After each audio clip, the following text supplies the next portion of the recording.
नमस्कार दोस्तों, मैं अपने YouTube चैनल PLC ब्लॉगर में आपका स्वागत करता हूँ। आज के इस वीडियो लेक्चर में हम ये सीखेंगे कि फंक्शन कोड 4 को कैसे यूज करना है। जो थ्योरी वीडियो में मैंने पढ़ाया था और इसमें एक क्वेश्चन को मैंने सॉल्व कराया था, जिसमें मैंने ये बताया था कि किसी एनालॉग इनपुट डेटा रजिस्टर की वैल्यू को कैसे रीड करते हैं।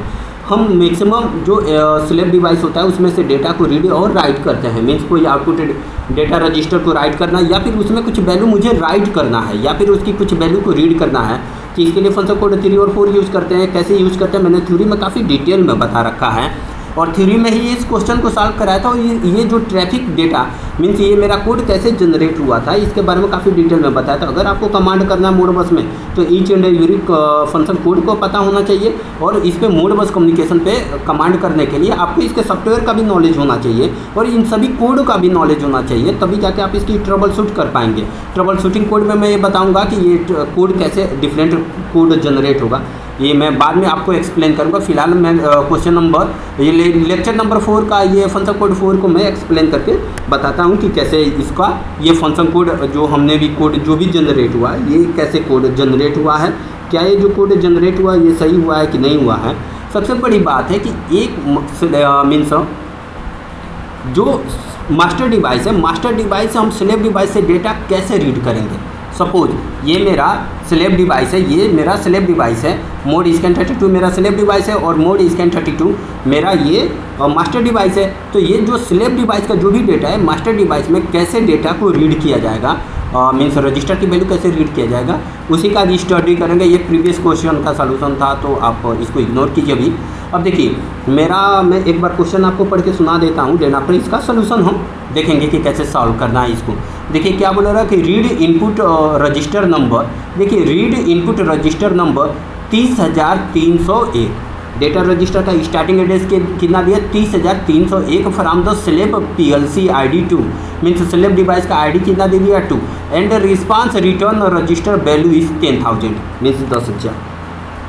बोल रहा है कि एक मास्टर से मीन्स मास्टर से एक रिक्वेस्ट भेजिए जो 30,333 जो हमारा स्लेव में डिवाइस में जो ये डेटा रजिस्टर है इसकी वैल्यू को आप रीड कीजिए और स्लेव ID 2 से रीड कीजिए और इस डेटा रजिस्टर में हमारे पास 10,000 डेसिमल वैल्यू स्टोर है।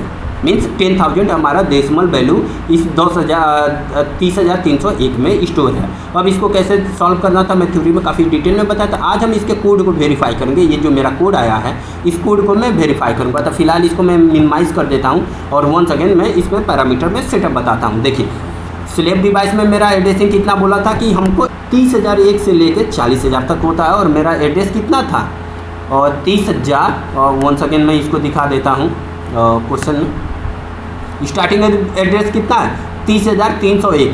तो हम जानते हैं कि मेरा जो 30,301 हम जानते हैं कि एनालॉग डेटा इनपुट रजिस्टर की एड्रेसिंग कहाँ से स्टार्ट होती है 30,001 से लेके 40,000 तक जाती है। तो ये मेरा स्टार्टिंग एड्रेस है। तो मैं इसको अब यहाँ पे सिमुलेटर पे आते हैं और इसको मिनिमाइज़ कर दिया। अब यहाँ पे मैं सेटअप कर देता हूँ। एड्रेस मेरा कितना होगा 30,301 था तो मेरा 0301 और मेरा स्लेव डिवाइस का ID कितना था 2, ठीक है। और कितना डेटा को रीड करना था, एक डेटा को रीड करना था और मेरा input data register mean function code मैं 4 यूज़ करूँगा 30,301। यही इसी डेटा रजिस्टर की वैल्यू हमको रीड करनी थी। वंस अगेन मैं अगर क्वेश्चन को दिखाऊं तो कितने की वैल्यू रीड करनी थी 30,301 और 30,301 में मेरी कितने पास वैल्यू है 10,000 वैल्यू है। अब 10,000 मैं इसमें स्टोर करूँगा। अब इसमें भी मुझे सेम टू सेम सेव करना पड़ेगा क्योंकि मास्टर में देखिए मैं पैरामीटर कॉन्फ़िगरेशन में बताया था कि मास्टर और स्लेव का पैरामीटर कॉन्फ़िगरेशन सेम होना चाहिए। थ्योरी वीडियो देखेंगे तो आई थिंक आपको अच्छे से क्लियर हो जाएगा। तो यहाँ पर मैं फिर वंस अगेन मैं 301 लिख देता हूँ, 301 और मेरा जो स्लेव ID का नंबर है 2, ठीक है। और डेटा लेंथ मेरे पास एक ही डेटा को रीड करना था और मुझे इनपुट डेटा रजिस्टर ये फंक्शन कोड को रिप्रेजेंट करता है 01, 02, 03, 04 और इन सब का ये नाम है। मैं थ्योरी में काफ़ी अच्छे से एक्सप्लेन किया, अगर आपने देखा होगा तो आपको आइडिया होगा। वंस अगेन मैं इसको अब कनेक्शन में जाता हूँ और कनेक्ट करता हूँ और कनेक्ट करने के बाद इस पैरामीटर में कैसे सेव करना है मैं शुरू के ही लेक्चर में बताया था। वंस अगेन मैं इसको ओके कर देता हूँ और यहाँ पर आके डेटा शो में जाता हूँ। अभी देखिए 30,301 में मेरी वैल्यू कितनी है अभी 0 है, इसमें भी क्या है वैल्यू 0 है। अगर मैं यहाँ पे 30,301 में और जो भी वैल्यू राइट करूँगा वो वैल्यू मेरा मास्टर रीड करेगा। तो इसमें अभी कितनी वैल्यू है, 10,000 है। इसको राइट क्लिक कीजिए यहाँ पे और देखिए ये मेरा एड्रेस कितना बना, 301, और इसमें सपोज मेरे पास कितनी वैल्यू है, 10,000 है। तो मैं यहाँ पे 10,000 1,000 हुआ, 10,000 ये मैं इंटर करूँगा। जैसे इंटर करूँगा ये वैल्यू स्लैब में जाएगा और स्लैब से ये मास्टर मेरा रीड करके यहाँ पे भी बता देगा कि अभी कितना है वैल्यू, 10,000 वैल्यू है। वंस अगेन मैंने इसको ओके किया, 10,000 यहाँ पे 10,000 आ गया। अगर वैल्यू में यहाँ पे स्लैब डिवाइस में कुछ भी वैल्यू हो, 10,000 नहीं, कुछ भी वैल्यू हो सकता है, वो वैल्यू आपको स्टोर कर सकता है। जैसे कि मेरे पास 1 2 3 4 5 ये वैल्यू है, 12,345 वैल्यू अपडेट करूँगा तो ये मेरी 12,345 वैल्यू ये मास्टर अभी रीड कर लेगा। अभी इसमें वैल्यू देखिए थोड़ा सा डिले लगता है मोडबस कम्युनिकेशन में, तो थोड़ी सी डिले लेने के बाद ये वैल्यू मास्टर में अपने आप आ जाएगी। तो जैसे जैसे आप इस पर प्रैक्टिस करेंगे तो आपको बेहतर तरीके से समझ में आ जाएगा। तो ठीक है, वंस अगेन मेरे पास 10,000 वैल्यू थी, तो इसको मैं 10,000 में वंस अगेन मैं राइट कर देता हूँ, 10,000 वंस अगेन अपडेट कर देता हूँ और ये 10,000 वैल्यू अभी थोड़ी टाइम में यहाँ पे आपको देखने को मिल जाएगी। मीन्स ये स्लैब डिवाइस में जो भी वैल्यू थी वो मास्टर ने हमारी वैल्यू को रीड कर लिया है और ये रिस्पांस बता रहा है कि कितनी बार मास्टर ने आस्क किया है और कितनी बार आपको रिप्लाई मिला। तो ये मेरा ये था। अब इसका कोड मुझे देखना है कि ये इसका जो शो ट्रैफिक डेटा मीन्स जो हमारा ये कोड बना था, आई थिंक ये जो कोड जनरेट हुआ था इस कोड को मुझे देखना है। तो इस कोड को देखने के लिए मुझे वंस अगेन शो ट्रैफिक पे जाना पड़ेगा। तो ये मेरा कोड जनरेट हो रहा है, मैंने ऑलरेडी कनेक्ट कर रखा है, तो ये मेरा कोड जनरेट हो रहा है। अब वंस अगेन मैं इसको थोड़ा एक बार और डिसकनेक्ट कर देता हूँ और एक न्यू सिरे से मैं इसको मैं क्लोज कर देता हूँ। ठीक है, डोंट सेव करता हूँ और इसको मैं क्लोज कर देता हूँ और इसको भी वंस अगेन मैं एक न्यू पेज बना देता हूँ ताकि कोड आपको अच्छे से समझ में आ जाए, सभी कोड अच्छे से समझ में आए कि जो कोड जनरेट हो रहा है वो मैच हो रहा है या नहीं हो रहा है। यहाँ पे मैं वंस अगेन मैं लिख देता हूँ जो मेरा एड्रेस कितना है 0301 कितना डेटा को रीड करना था, 1 डेटा को रीड करना था। डिवाइस एड्रेस मेरा 2 रहेगा और कि इनपुट डेटा रजिस्टर को रीड करना तो इनपुट डेटा रजिस्टर। ठीक है, वंस अगेन मैं कनेक्शन में जाऊंगा और यहाँ पे कनेक्ट करने की कोशिश करूँगा और ये मेरी वैल्यू रहेगी। कनेक्ट करने से पहले मैं यहाँ पे शो डेटा पे शो ट्रैफिक पे कर देता हूँ ताकि मुझे कोड दिखाई दे और तुरंत एक बार कनेक्ट होने के बाद डिसकनेक्ट कर दूँगा ताकि मेरा कोड मीन्स आपको समझने में ईजी हो जाए। देखिए ये मेरा कोड जनरेट हो गया। वंस अगेन मैं इसको डिसकनेक्ट कर देता हूँ। ठीक है, अभी मैं इसको जो मेरा क्वेश्चन में कोड जनरेट हुआ था, जो मैंने आपको बताया था कि ये कोड जनरेट होगा और इसका कम्युनिकेशन और डेटा को कैसे राइट करना है ये मैं बताया था। तो आई थिंक यहाँ पे आपको अच्छे से क्लियर हो जाएगा। इसको थोड़ा सा मैं जूम कर देता हूँ।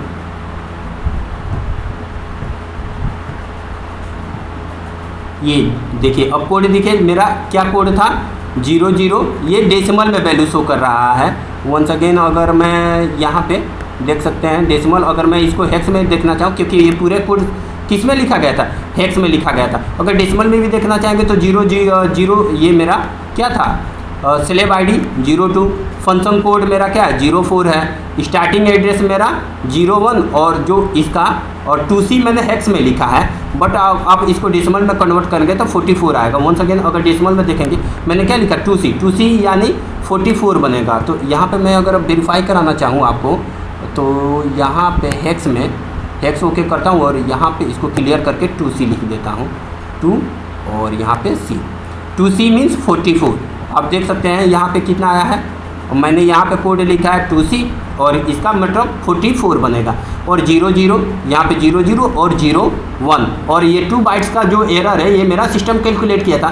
तो उस समय स्लैब ने क्या रिस्पांस किया होगा, स्लैब का कोड मेरा क्या बना है, जो देखिए जो ग्रे वाला है मास्टर ने रिक्वेस्ट भेजा, ये जो ब्लैक वाला है स्लैब ने रिस्पांस दिया है। तो स्लैब ने क्या रिस्पांस दिया 002 04, यहाँ पे 02 04 02 वंस अगेन 02 और यहाँ पे 27 लिखा। 27 का अगर जब डेसिमल वैल्यू निकालेंगे तो 39 आएगा 27 का और हेक्स में 20 मैं इसको क्लियर कर देता हूँ। हेक्स में 27 को निकालेंगे तो देखिए 39 आ गया। 27 को निकालेंगे तो ये 39 आ गया। यहाँ पे 16 16 और 16 का हेक्स 16 का अगर ये हेक्स डेसिमल में है, अगर हेक्स में कन्वर्ट करेंगे तो क्या वैल्यू आएगी, यहाँ पे 10 आएगी।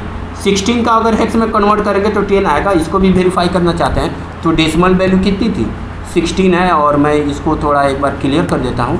डेसिमल में मेरा 16 है तो हेक्स में ये 10 बनेगा। ठीक है, तो वंस अगेन आप देख सकते हैं कि हेक्स में ये मेरा हेक्स में यहाँ पे 10 बना है और 2 बाइट मेरा एरर कैलकुलेशन है। वंस अगेन अगर आप इसको रियल में देखना चाहते हैं वही मीन्स हेक्स में ही, तो वंस अगेन आप इसको यहाँ पे मैं दिखा देता हूँ फ्लोटिंग, और यहाँ पे हेक्स ओके कर दीजिए। वंस अगेन इसको कनेक्ट कीजिए और कनेक्ट करने के बाद ओके कर दीजिए। अब ये जो जितने भी कोड्स जनरेट हो रहे हैं वो मेरे हेक्स में हो रहे हैं, तो हेक्स और आप डेसिमल में जिसमें भी करना चाहें तो कर सकते हैं। अभी ये सभी कोड मेरे हेक्स में जनरेट हुआ, अंत वाले को मिलाएंगे तो 02, और मैं इसमें फिगर को भी एक बार ले लेता हूँ। देखिए यहाँ पे क्या जो मास्टर ने रिक्वेस्ट भेजा था 02, यहाँ पे देख सकते हैं 02 04 10 01, ठीक है, और 2C यहाँ पे देखिए 2C 00 01 01 और 2 बाइट में मेरा एरर जो सिस्टम कैलकुलेट किया F1 और 2C। रिस्पांस में मेरा क्या आता है 02 04 02, देखिए 02 04 02 और उसके बाद 27, देखिए यहाँ पे कोड आया 27, उसके बाद 10 आया है, उसके बाद 10 और E7 और 0C ये मेरा एरर कैलकुलेट सिस्टम ने किया। तो ये कोड सेम टू सेम है। अगर आप इस कोड को या डेटा ट्रैफिक को अगर आप ये समझे रहेंगे तब भी जाके आप यहाँ पे अगर कोई मिस्टेक होता है, मीन्स अगर मिस्टेक कहने का मतलब देखिए यहाँ पे स्लैब ID2 है, यहाँ पे स्लैब ID2 है और हम मुझे डेटा रीड करना 301 का, अगर मैंने यहाँ पे एड्रेस दे दिया 302, ठीक है। वंस अगेन मैं इसको कनेक्ट करता हूँ और इसको ओके करता हूँ। अभी देखिए कुछ मेरा अभी कोड्स आएंगे, देखिए ये मेरे कोड आने लगे, ठीक है। वंस अगेन थोड़ा सा जब भी आप गलत करोगे तो डेटा बहुत डिले से आएगा। अभी ये मेरा कुछ कोड आ गया और मैं इसको डिस्कनेक्ट करता हूँ। अभी आप कोड मैच करेंगे तो 02, देखिए रिस्पांस में 02 और 84 आ गया, जबकि यहाँ पे जब यहाँ पे वैलिड रिस्पांस में देखेंगे तो 02 04 मेरा फंक्शन कोड क्या था 4 था, बट इसमें अभी क्या आ गया फंक्शन कोड 84 आ गया। तो 84 मेरा आने का मतलब ये है कि ये डेटा मेरा गलत आ रहा है, ठीक है। और ये आप क्यों गलत आ रहा है, ये क्योंकि ये मेरा एड्रेस चेंज है, तो ये मेरा फंक्शन कोड की वैल्यू गलत आ रही है। तो ये ट्रबल शूटिंग का कोड है, ये मैं बाद में बताऊंगा, ठीक है, कि ट्रबल शूट कोड को कैसे हम समझते हैं और इसका क्या मतलब 84 आने का क्या मतलब, ये मैं बाद में बताऊँगा। तो अभी आप ऐसे समझ सकते हैं कि मेरा एड्रेस सेम होना चाहिए तभी जाके डेटा प्रॉपर राइट होता है और सभी वैल्यू सही होनी चाहिए। मैं कम्युनिकेशन के ही वीडियो शुरू में बताया था। तो ये था मेरा क्वेश्चन नंबर 4 का सलूशन, जिसमें आपने सभी कोड को इससे मैच कर लिया। तो मैं आपसे रिक्वेस्ट करूंगा कि पूरे थ्योरी वीडियो को देखिए और प्रैक्टिकल वीडियो को भी देखिए, सॉफ्टवेयर को डाउनलोड कीजिए और आप इससे बार बार प्रैक्टिस कीजिए ताकि मोडेबल कम्युनिकेशन आपके कमांड में रहे। दोस्तों अगर मेरी वीडियो पसंद आ रहे तो प्लीज़ वीडियो को लाइक कीजिए, शेयर कीजिए, चैनल को सब्सक्राइब कीजिए। तब तक के लिए नमस्कार दोस्तों।